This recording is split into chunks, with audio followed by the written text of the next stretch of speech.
Okay, so today I'm going to show you how to use Paint Tool Sai.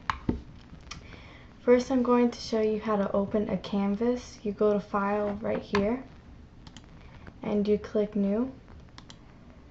And you get to choose the size of your canvas by the options given to you here. Or if you want, you can make your own size by width and height. So what you do is you press OK, and that's how you open a canvas. How you open a picture is you go back to File and you click Open. Then you choose one of your saved pictures. Let's choose this one. Press OK or double click it and it opens up in Paint Tool Sai. Next I'm going to be talking about layering. Basically, layering works on certain sections, like let's say you're coloring or sketching the head or the hair. Basically it works on certain sections of your picture. You can name your layer by double clicking it. And let's call this one Drawing. There you go. People usually name it because when they're doing a picture there's about 100 layers, and an easy way to keep track of it is by naming it. You can show and hide your layer by clicking this eye. When it disappears, it hides your layer. I'm going to show an example. Let's draw this circle here, swirly line, and I click the eye here and it hides my layer. See? This pen basically shows you which layer you're working on, or it'll light in blue like this.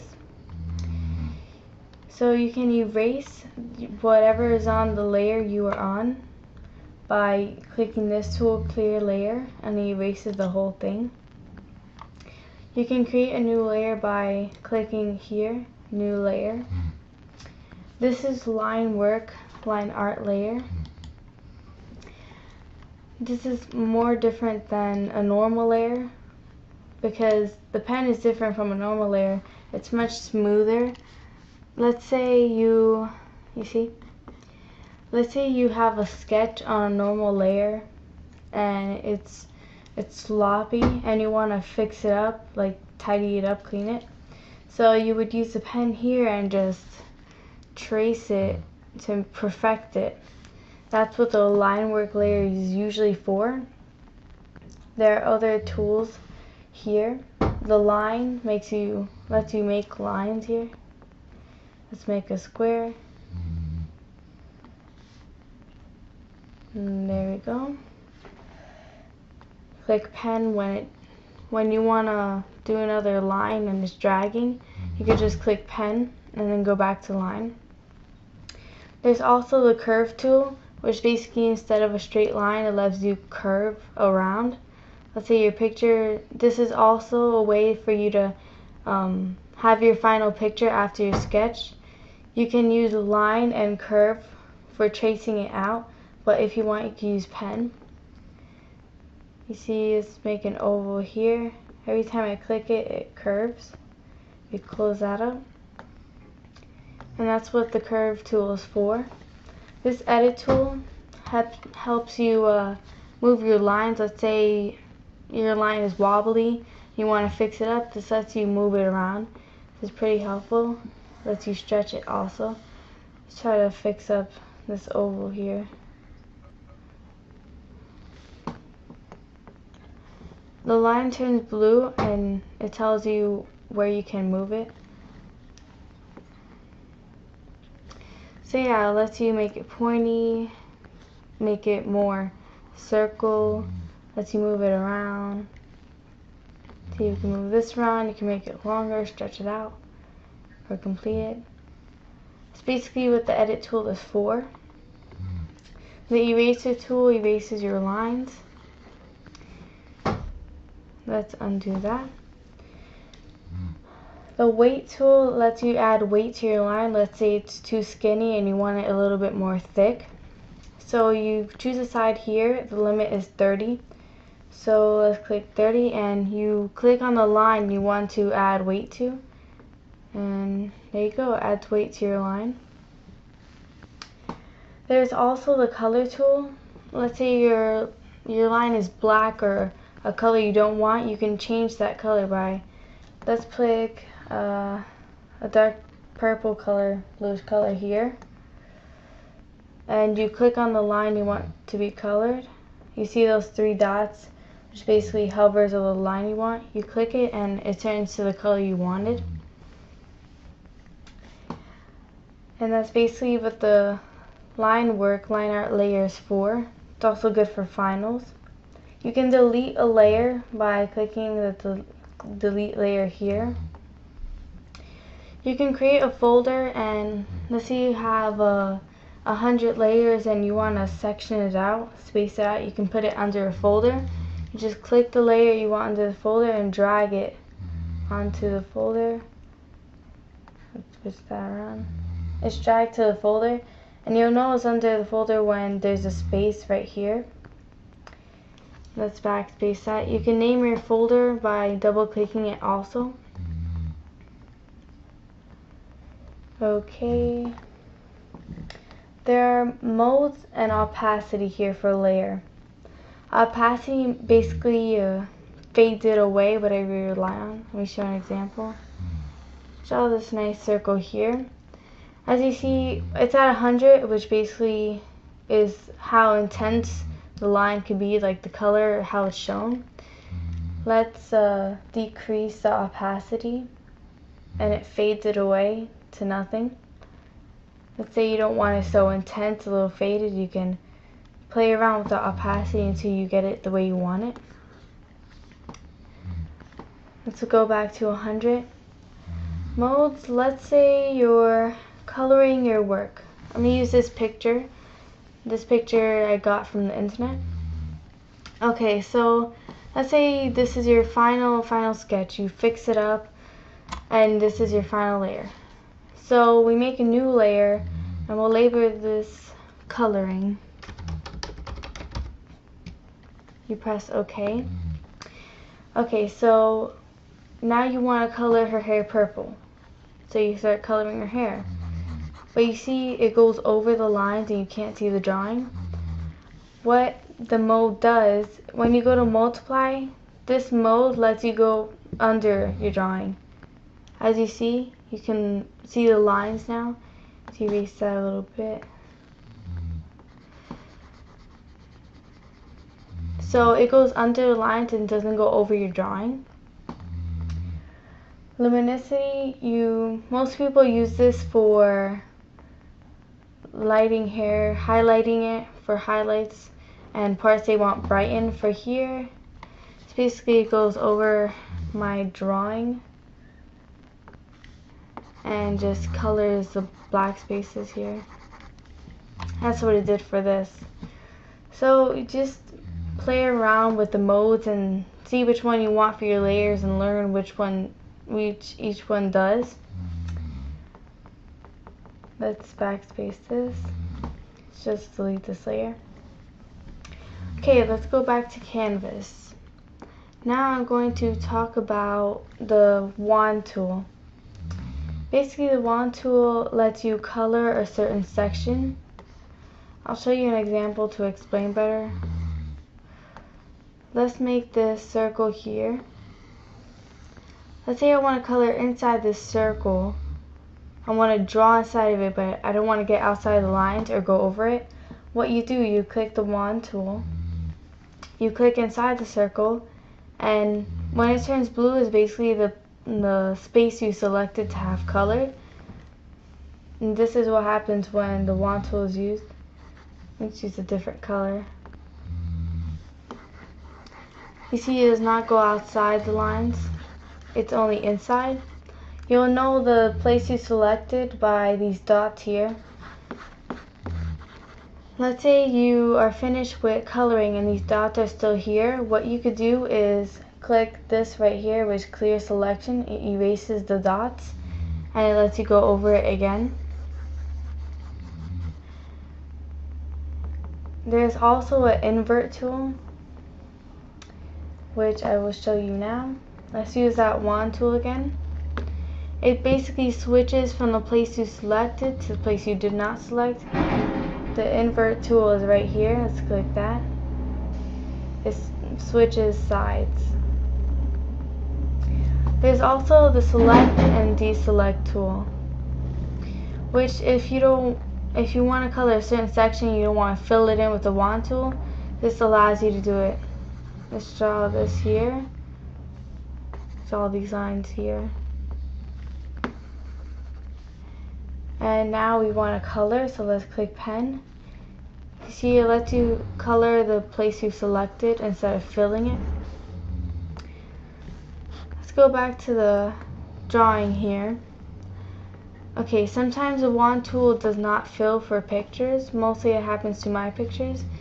As you see, if I click it, it colors the whole page. So I use the select and deselect tool a lot. So here's a technique that you can use.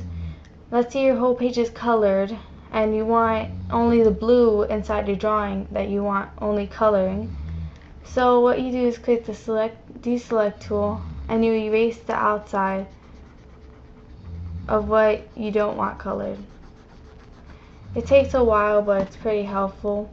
Or what you could do is, let's say, or you can click the select tool and color inside. Slowly, slowly. So that's what the select and deselect tool is good for. You can also merge your layers, which, let's say you finished your drawing and there are 100 layers and you only want your picture in one layer. So what you would do is merge them.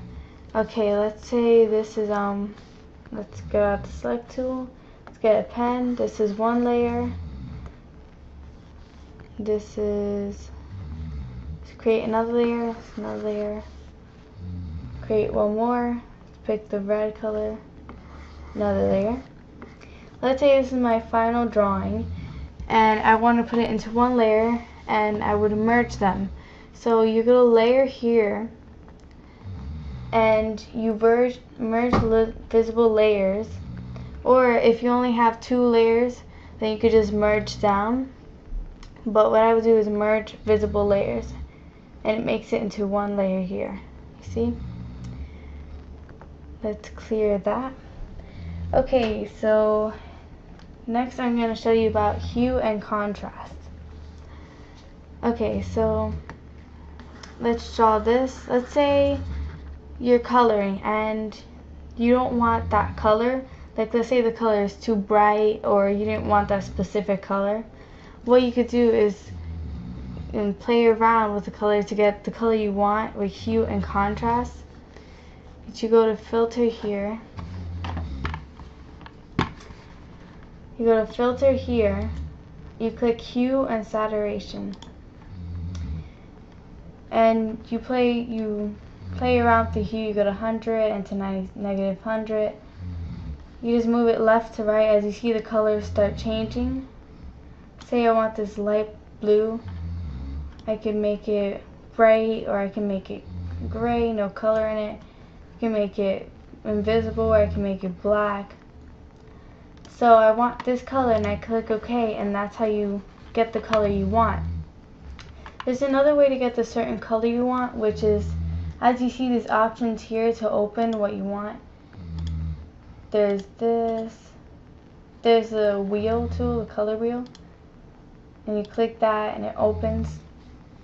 What you can do is here you can play around with it. This lightens and darkens. Let's say I want a bleach color, or a really light blue like this light. I play around with it here and you find the right color you want to color with. You see? If you can't find the right color here and it's taking a while, then just play around with this here. You can also save your color by, you see these tiles here? You right click one of these and you click set, and it saves your color here. Instead of trying to find the same color over again, you can just save it here.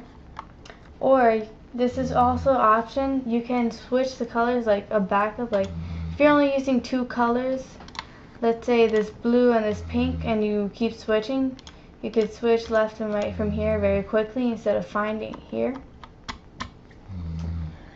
Okay, so there are types of brushes. There are a lot of them. I suggest you play around with them and find which one works for you. There's a lot, and it's better if you learn yourself. Well, it's better if you learn how to do it, how to use them. Let's give a few examples. The blur obviously blurs. The pen is for pen. Airbrush works like an airbrush. So just basically play around with it. The eraser erases. There's also this streak I found pretty cool. It creates streaks. You can do hair with this. You see, you click it lightly. It's a nice strands. It's pretty helpful. So yeah, just basically play around with them. This cloud is good for making clouds by clicking it softly. So yeah, basically you can make clouds for you here. There's option tool down here that lets you get the right way you want your brush to color. Like, let's say the density here is the hardness of it. Let's say this is really hard, and we take the density down to 18. You see how it's really, really light here? That's a better example with the pen. Let's clear this layer. Okay, so density is at 100. You see density right here. Let's take it down to 45.